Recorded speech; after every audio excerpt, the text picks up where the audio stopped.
when my wife and I were trying to have kids, we realized we were not going to be able to just the conventional way. There were just some things that were going on inside of her. And so we were going to try in vitro fertilization. And our plan was always that she would stay at home.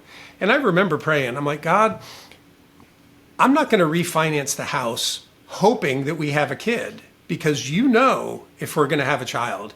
And so I'm going to just wait to hear from you. Time goes by, I hear nothing.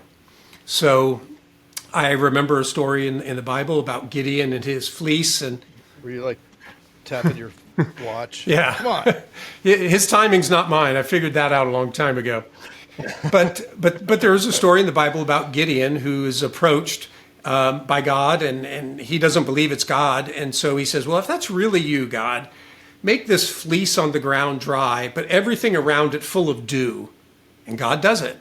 But still doubting, the next day he goes, well, if it's really you, make the fleece wet and make the ground dry. And God does it. And then he feels like my prayer has been answered, and he has the confidence to lead his people against the Midianites.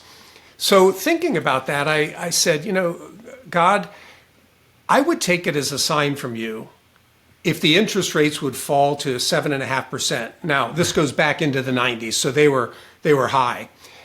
And it was like credit cards, yeah, right? And so I start watching interest rates, and they're doing nothing but going up. I totally forgot about the prayer. And then I'm sitting at a table in the front of our house one day, and out of the blue, this thought hits me. Bill Clinton speaking on TV tonight, if people don't like what he says, interest rates will go up. It was that clear. I picked up the phone and called the mortgage company. I said, what's the interest rate? They said 7.5%. I said, I want to refinance my house.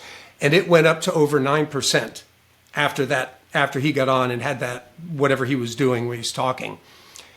I took that as a clear sign that God's hand is involved in the birth of our child.